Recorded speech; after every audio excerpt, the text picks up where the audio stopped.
Good evening. I am Dr. B. Krishna Reddy, Principal of Shamara Krishna Agricultural Polytechnic College, Tangellavaripalli, near Mudivedu, Tamballapalli Mandal, Chittoor district. Today we are going to study the fundamentals of organic chemistry, features of organic compounds, difference between organic and inorganic compounds. This is a part of agricultural chemistry for the student of 3-year diploma in agricultural engineering. Previously, organic chemistry owes its name and origin to the study of those substances which had been produced in living organisms, whether vegetable or animal. So, in the beginning, the organic chemistry has been used to denote the substances which are being produced by the living organisms, either by plants or by the animals. So, whatever substances that have been produced by the plants or by the animals, they used to be referred as a organic materials. Okay, and the study of those substances is known as organic chemistry. Such substances were classified as organic in distinction to those which were derived from the mineral world and were known as inorganic. Then, what is inorganic? Whatever substances that have been derived from the minerals, various minerals, they are known as inorganic compounds. And the study of these substances is referred as inorganic chemistry. So, thus, common salt, marble, soda, carbon dioxide, these were called as inorganic substances, whereas acetic acid, which is derived from the vinegar, that is, when it is a plant product, alcohol from wine, this is also derived from the plant products. By fermenting the grains or fruits, we will get the alcohol.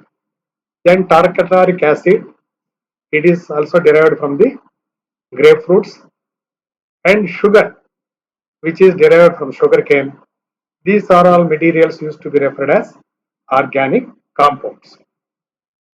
This is the very old classification of organic and inorganic compounds. It is one of the major branches of chemistry. This organic chemistry is one of the major branches of the general chemistry. In 1828, Frederick Wohler discovered that urea, an organic compound, could be made by heating ammonium cyanate, an organic compound. Later on, the name organic has been retained to describe all carbon compounds irrespective of their origin or the method of preparation. So, subsequently, there is a change in the nomenclature of the organic materials. So, the subsequent change is simple. Whatever substances or compounds that contains carbon as a part of it, they are referred as a organic compounds. Thus, organic chemistry may now be defined as the study of compounds of carbon. So, to put it in a simple way, now organic chemistry means the study of the compounds of carbon. What are all the compounds that can be derived from the carbon is they are called as organic compounds, and the study of them is referred as a organic chemistry. Organic compounds are mainly composed of carbon, hydrogen, oxygen, nitrogen, sulfur, phosphorus, fluorine, chlorine, bromine, and iodine. These are the various elements that are present in the various organic compounds. Example of organic compounds are starch, sugar, cellulose, oils, fats, proteins, urea, and uric acid, etc. Certain organic compounds are very complex and possess very high molecular mass. For example, proteins. They range from several thousands to over a million molecules. These are very big chains of molecules, that is proteins. So it is very simple. So what are all the organic compounds mainly composed of? This carbon, hydrogen, oxygen, nitrogen, sulfur, phosphorus, fluorine, chlorine, and bromine, and iodine. And if you want to mention the examples of organic compounds which we see in the nature, that is starch. Starch is actually obtained either from the cereal grains or from the tuber crops or from other seed materials. Sugar is obtained from sugarcane and beet sugar. Cellulose. Cellulose is present in the plant tissues. Oils and fats. They can be obtained from the plants or from the animals. Proteins. These are the very long chain of molecules. Urea, a familiar fertilizer, and uric acid. So all these are the examples of organic compounds. So with after this brief discussion about the organic and inorganic compounds, now let us see what are the differences between the organic compounds and inorganic compounds, which is presented here in a tabular form. So number one, organic compounds are built mostly from 10 elements, as we already discussed, as already we told. So organic compounds are built mostly from the 10 elements. So these elements are, as already told, carbon, hydrogen, oxygen, nitrogen, sulfur, phosphorus, chlorine, bromine, fluorine, and iodine. All the students are supposed to remember all these symbols of the elements or their full names when we want to write in the examinations. So these 10 elements produce various types of organic compounds. If you come to the inorganic substances, these are formed from any of they are given it as 101 elements actually now known. So it is a old information. As on date, the mankind knows 118 elements. 118 elements. So the known all elements numbering to 118 can be formed into inorganic substances. Out of these 118, only 10 elements will participate in the formation of organic compounds, whereas the inorganic compounds can be formed by any of the known 118 elements. This is point number one, this is difference number one between the organic and inorganic compounds.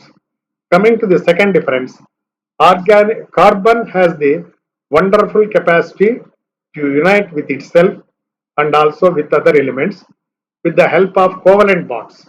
So this carbon element present in the organic compounds has the wonderful capacity to unite with itself. That is, one carbon atom can unite with the another carbon atom, and at the same time it is easily unite with the other atoms of the other elements with ease by forming a covalent bonds. I think we already explained what is a covalent bond. Carbon atoms joined each other, each to each in straight chains or rings that gives rise to the formation of a large number of simple as well as complex with huge molecules. So these carbons which get attached to each other either in the form of a straight chain or in the form of a rings. So this results in a simple organic compounds to very complex organic compounds with huge number of molecules present. Okay, this is the one property of organic compounds. If you compare this property with inorganic compounds, the atoms in the molecules of inorganic substances are joined by electrovalent bonds, forming relatively simple and smaller number of compounds. So here it is a covalent bond with regard to the organic substances that binds various atoms of various elements in forming the organic compounds, whereas in case of inorganic substances, the bond that is holds the atoms of different elements together is the electrovalent bond, or it is also called as ionic bond. This bonding results in the formation of a simple and smaller number of compounds, whereas in organic it is a complex and huge molecules. Here it is very simple and small number of compounds. Then coming to the third difference, the organic compounds with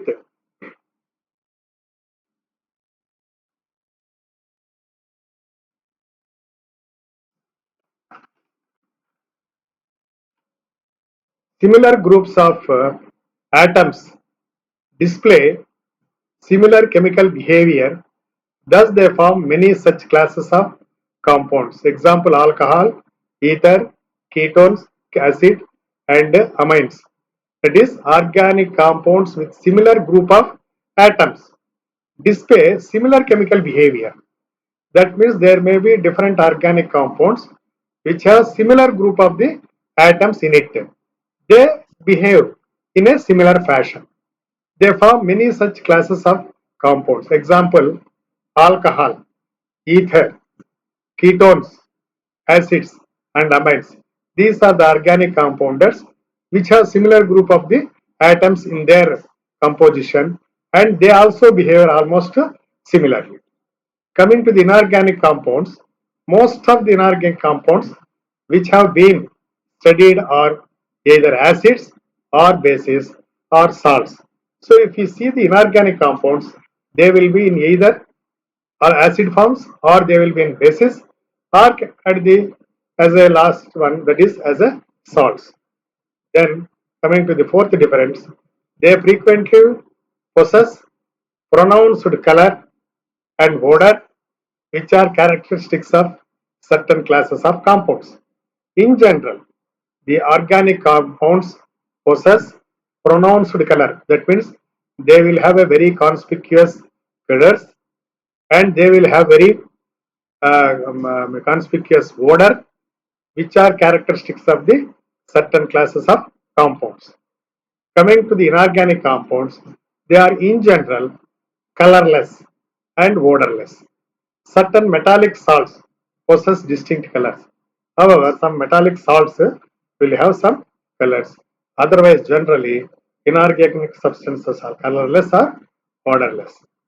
Coming to the fifth difference, the organic compounds are in general insoluble in water but soluble in organic solvents such as ethers, alcohol, and benzene. It is very, very important. Kindly remember, organic compounds are in general are not soluble in water, but they are very much soluble in organic solvents like ethers, alcohols, and benzene.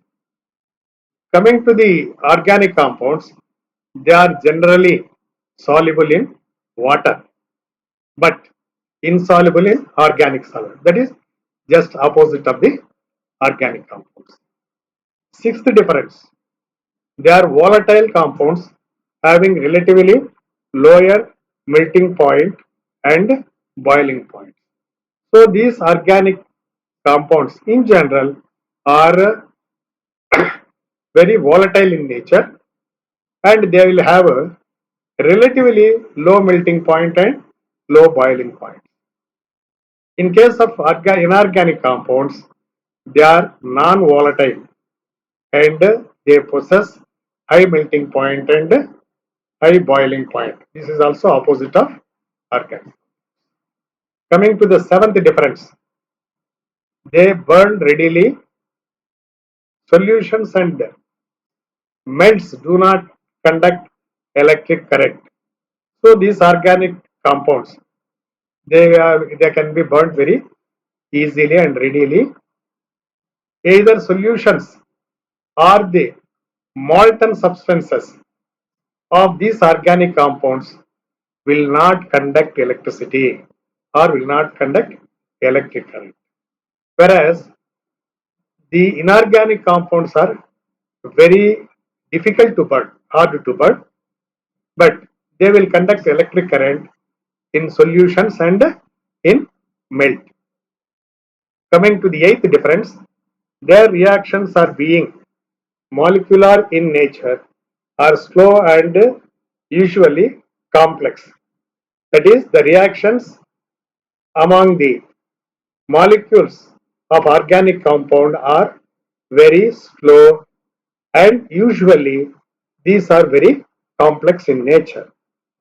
Whereas in case of inorganic compounds, the reactions for most part being ionic in nature, they are very rapid and simple. The reactions in case of inorganic substances, they are in ionic nature, so they are very fast and the reactions are also very simple in nature. Coming to the ninth difference, covalent bonds being rigid and directional give rise to chain isomerism and different types of space isomerisms in organic compounds. These, as already discussed, in the organic compounds, covalent bonds are present. They being very rigid and directional, they give rise to isomeric property, that is either chain isomerism or different types of space isomerisms in organic compounds. That means isomeric characters are exhibited in case of organic compounds. Whereas in case of inorganic compounds, the electrovalent bonds are present, which are non-rigid and which are non-directional and cannot give rise to isomerism property. So inorganic substances will not exhibit isomerism, whereas organic substances exhibit the property of isomerism.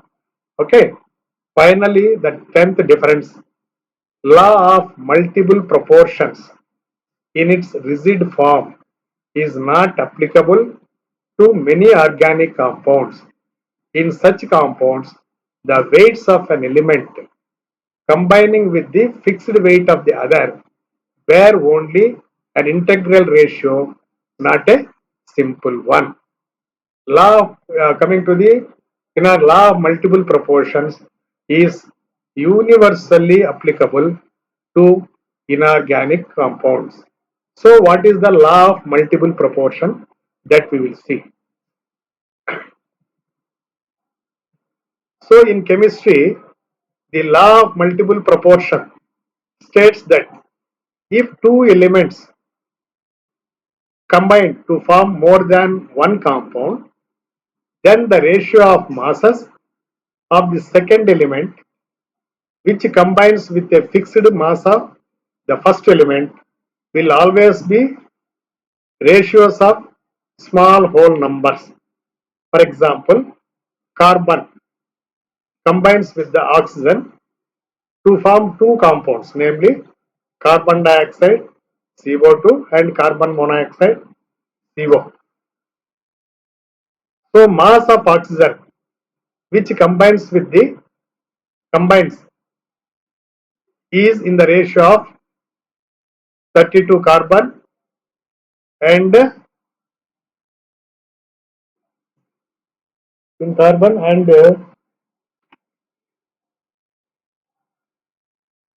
16 in 32 in carbon dioxide and 16 in the carbon monoxide. That is in the ratio of 2 is to 1, which means in case of carbon dioxide, the fixed element is carbon and the other element is oxygen. While forming carbon dioxide, there are in each oxygen atom the atomic weight or the mass of the oxygen is 16.